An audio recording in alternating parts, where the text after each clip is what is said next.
Hello everyone and welcome back to my channel. So last Saturday, October 19th, I turned 18. Woo! There is still like videos coming of like hopefully a vlog. I don't know how much I got on the actual day, but then I also have what I got for my birthday. So those videos are coming soon, but I wanted to do an 18 things I learned in 18 years because I think 18 is such a big number that there's a lot of advice to give, and especially because I'm an elder now, so of course I have lots of information to give you guys. So yeah.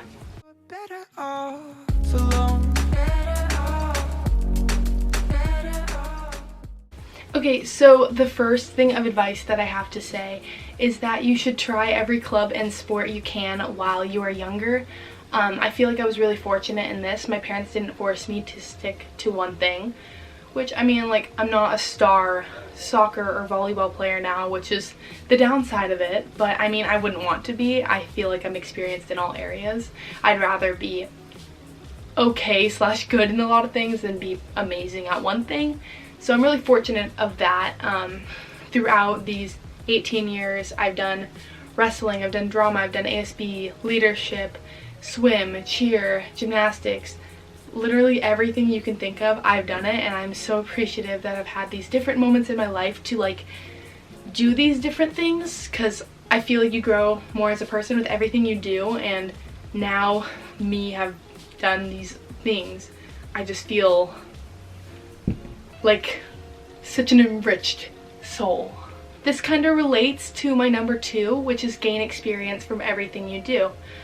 I believe a lot about taking experience, and even if something turns out bad for you, to run through it and look at the experience that it gave you and like how you can grow from each event. And so I feel like that's just a really big thing for me. It's just gain experience from everything you do. Look at the positives of it, because even if you fail, at least you tried, and that's better than most people, right? Another thing that I've learned that's really beneficial is to really not let things affect you with things in your life. Sometimes friends will get you down, or different things will happen in your life and it'll really stress you out, but a big thing that I've noticed, that if you just kind of realize, I'm so young, it's not going to matter tomorrow. It's so incredibly helpful, because I have bad anxiety when it comes to things like that, where it's like I'll just think about them for hours and I'll be like, oh my god, why did I do that, why did I do that, why did I do that? And it's just like, don't let things impact you like that. Like, take what you learned from that experience, be like, okay, moving on. Like, it's not the end of the world. I remember one time, like, my essay was late and I was like, this is the worst thing ever that ever could have happened. But like, in 20 years, the grades I got in high school are going to be irrelevant. Like, once I get to like have my college education and my job or whatever, that one paper that I took isn't going to be the most defining feature of all of my life.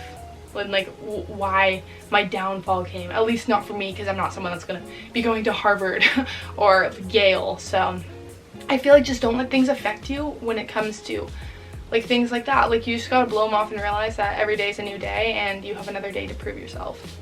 Another thing, get out of your comfort zone when it comes to anything.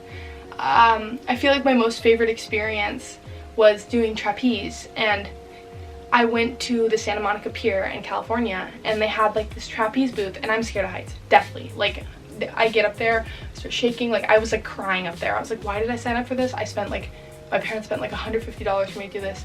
And like, I don't know why I did this, but like at the end of the day, it was one of my most coolest experiences, because nobody else can say that like they've done trapeze before. And I feel like that's just a really cool thing that I have for myself now. It's like, I would definitely do it again, and I would have never thought that I would do that, and like stuff like that is just so unique. So go out of your comfort zones a little bit, like not too much, because I'm a very scheduled person, but like when there's something cool like that, like do it. Like, just do it. And I feel like every year I grow a little more.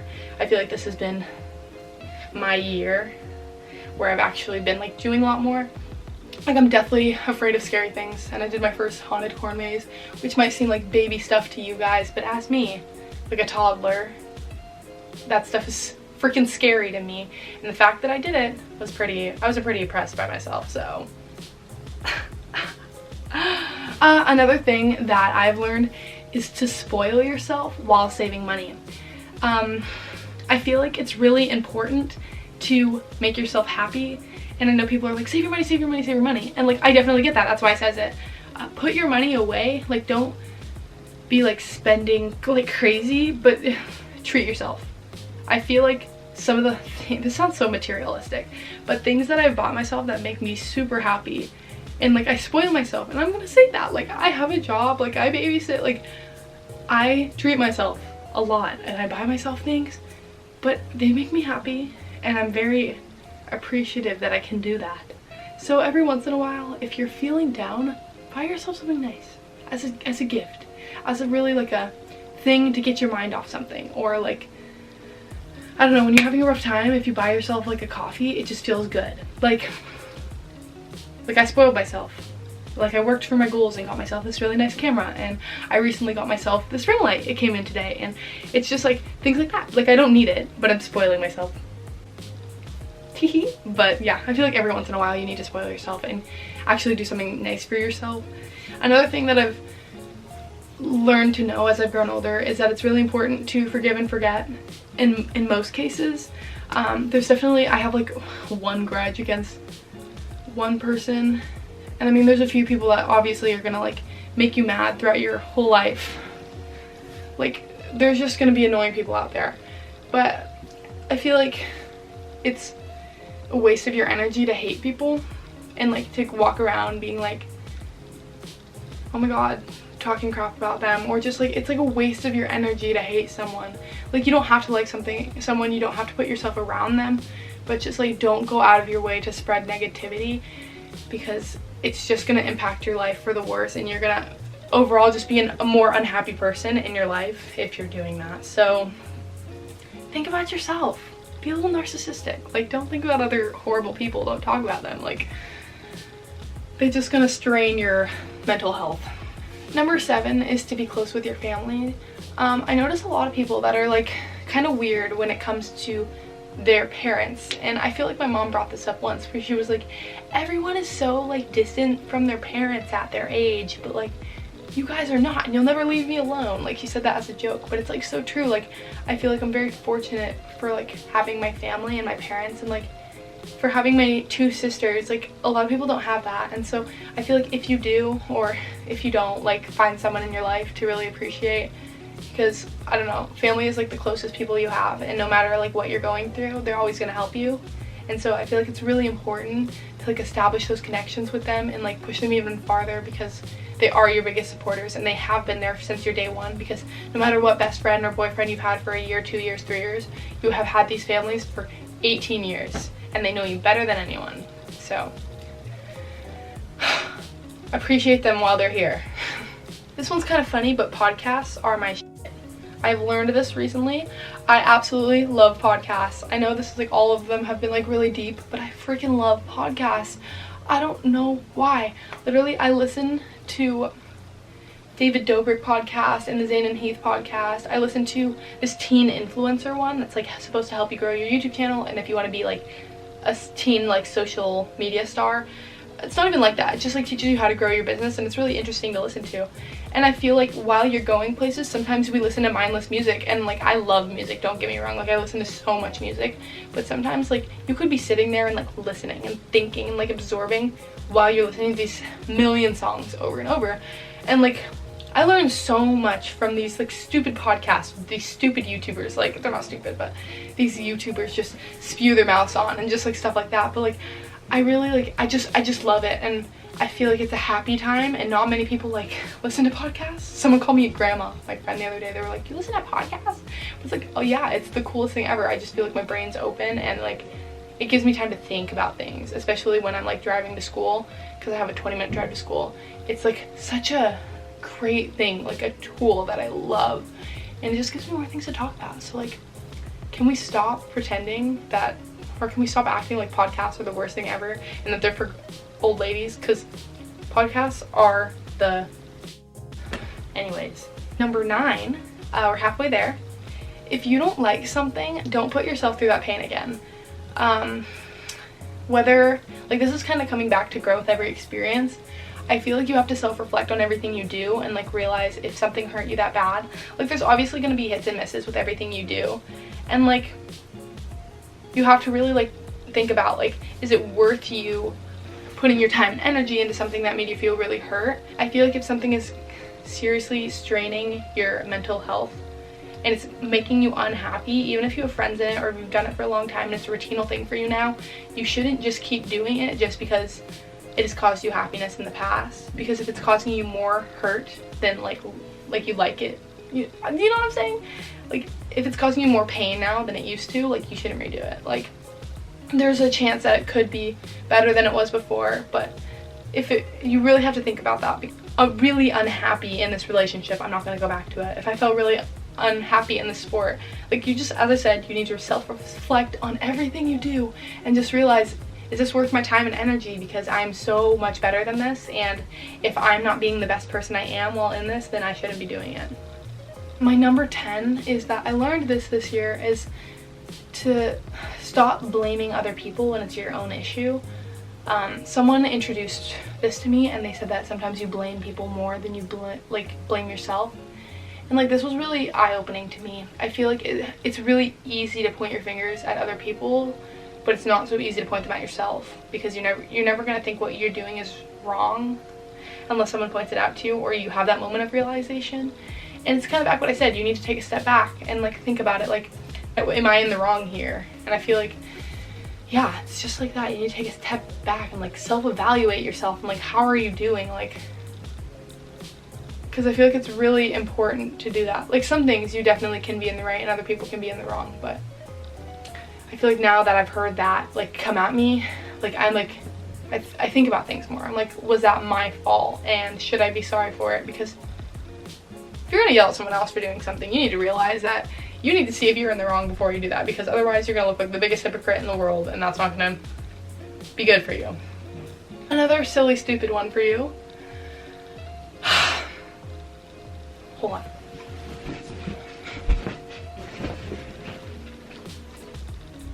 AirPods are a game changer. So this one's a recent one, but I was like, why would you spend $150 on earbuds? Like that's so dumb. Like why would you do that? It's literally headphones without cords. Like I cannot explain to you how like much I love them. It's so bad. Like I will be in class and just have my music really low so I can still like think, but like one of my classes that I have this year is so boring. So boring. I've done that thing where you like fall asleep just countless times, and something about just having one of these in your ear is amazing. And the fact that I walk around my room listening to my podcast, because I'm a grandma, even though I'm not, is the best thing ever. And I highly recommend that you invest in some of these, because you don't even realize it, but like it's just such a game changer. But these have not left my body during the work/school day since I've gotten them. So if you are someone that's an antsy person and needs something to help you focus, these are very helpful. Another kind of serious note is that if you're having a hard time with something, learn to fix it. I feel like this is kind of differently phrased, but the same as the way of like get yourself out of a situation if you don't like it. But like it's kind of just resolving the problem. I've said this a while in my other video. I didn't like how schooling was working for me, and I did EVTC, and I've had like A's, A minuses so far, and I used to have C's, a D, like B's, like had like one A a semester, like because it wasn't working for me in the past few years of high school. And like I had used to been an A like B student in middle school, and so I just didn't understand what was happening, and it's like so much better and nicer. And I feel like that's with everything. If you have a problem with something, figure out the way to fix it. Don't have yourself sitting in that situation of poor me, pity me, like why am I failing? Like fix it. This one is for my procrastinators. Turn your things in on time. God. I struggled with this one the past years. And up until this one. This year, I've turned everything in on time. I've done my best. I've really been doing good, and I'm really happy to say that.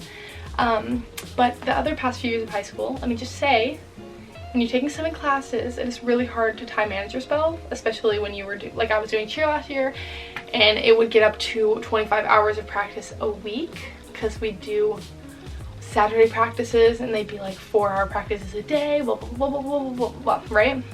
It's extremely difficult when you're taking 6 classes. But yeah, you can't let yourself get behind, and that's a really big reason that it can cause a lot of stress. Right now with my college that I'm doing, I have noticed a major improvement in things because I have been turning things on time. It's giving myself it's making me be like, here, this is done. Now I have all of this time to work on my next thing, and not make you think about, oh, I have 30 things to do tonight. It's not like that. You put your attention in it, and then less piles up behind you. So if you are someone that struggles with the fact of procrastinating, don't anymore. Just tell yourself not. Figure it out. Find your schedule. I have been so much happier since I have not been procrastinating, so figure that out, and I believe in you. And if you need help with time management, I'm the queen now, and I can help you with that. Always hit me up on Instagram, irlcara. I'll answer any of your questions if you ever need it.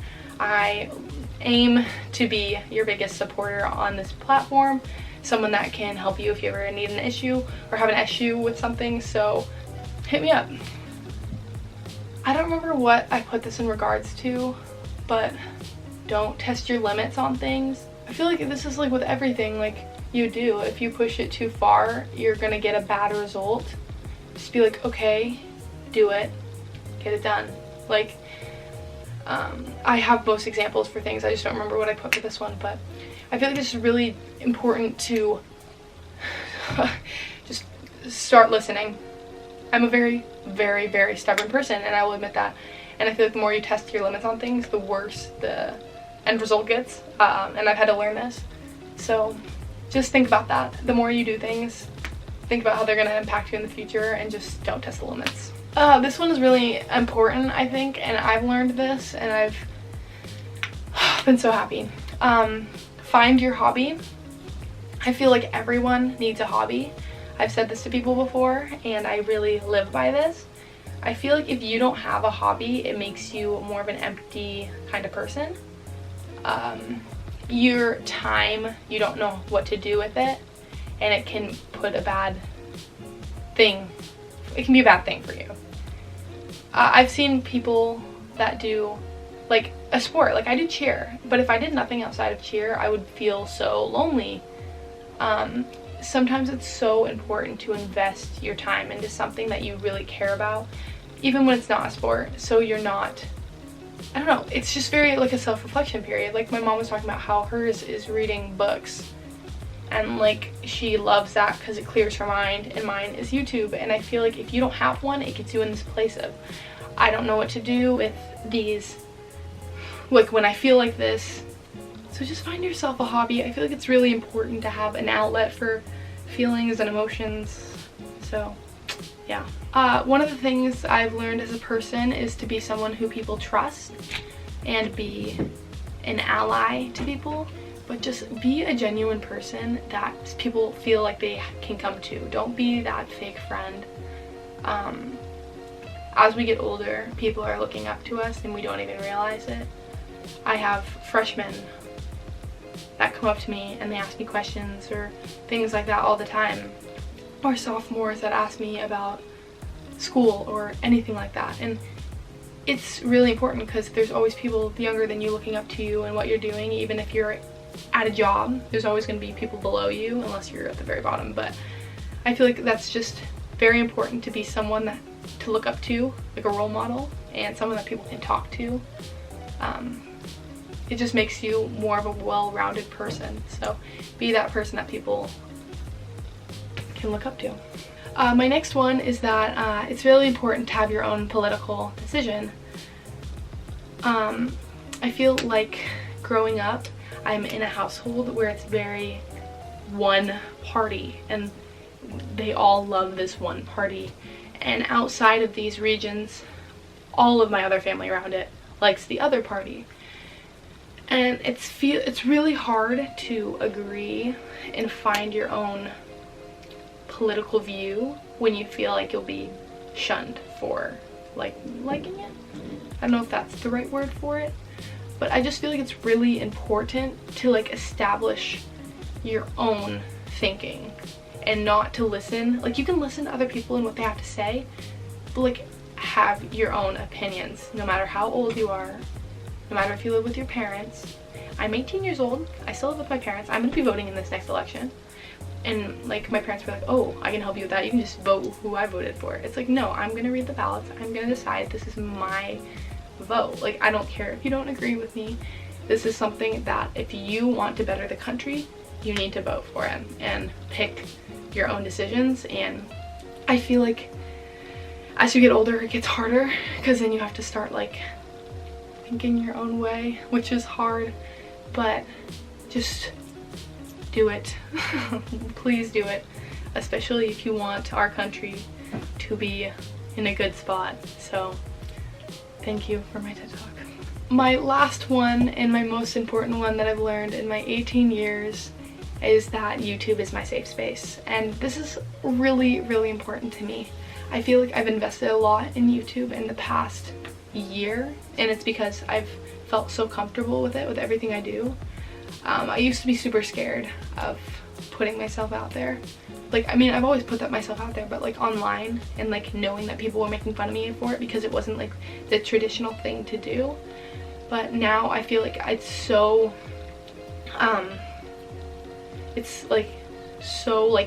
easily recognized. Like, people really are supportive of me now. That's just like, find your safe space. And like, YouTube is my safe space. Like, I put $100 into a ring light, I put $800 into a camera. Like, I've bought 2 different tripods, one $25, one $15. I've bought a $50 SD card. I've bought another $50 worth of batteries and chargers for my camera. Like, I have spent so much money, more than I should have as a 17-year-old girl. But like, with my money, I've spent so much time and energy into my project and my craft, and it's really because I feel so safe to talk about what I want on here. It's really inspiring because I feel like I can come on here and like talk about my feelings like this. Like, I've been like, a lot of these are kind of touchy subjects, and I feel like they're really like important to open up on.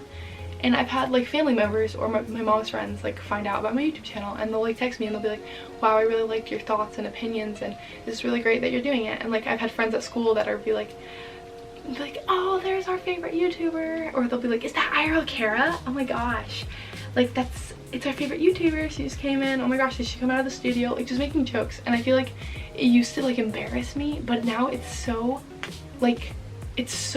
rewarding. Like, I feel completely fine posting the links on my Snapchat story and being like, go watch my new video. Like, I'm so proud of it because, you know, I get to talk on here and like, you guys will listen. Like, I actually have friends that will get angry with me if I don't post. They're like, where's your video?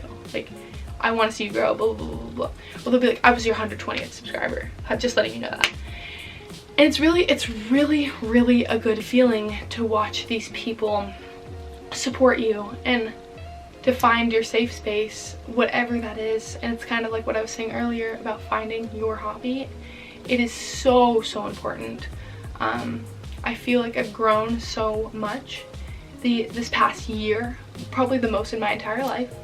And it's a lot of it is because of YouTube and doing these talks or doing all these videos or saving up my money to get this camera, and like every little thing about it, my goal-orientated mindset towards it, my growth in computers, and like how I've just wanted to learn. I've never wanted to sit down and learn before when it came to this, and I feel like it's just a very great thing. It's my safe space. It's the best thing I've ever had, and I just wanted to thank you for that. And that's all I'm gonna do for my rambling and my 18 things I've learned in 18 years. But again, just thank you so much for supporting me just with all my YouTube, because it takes a lot for me to do this, and to know that it's getting reciprocated is really, I'm really thankful for that. So again, I love you guys so much, and I'll see you in the next video.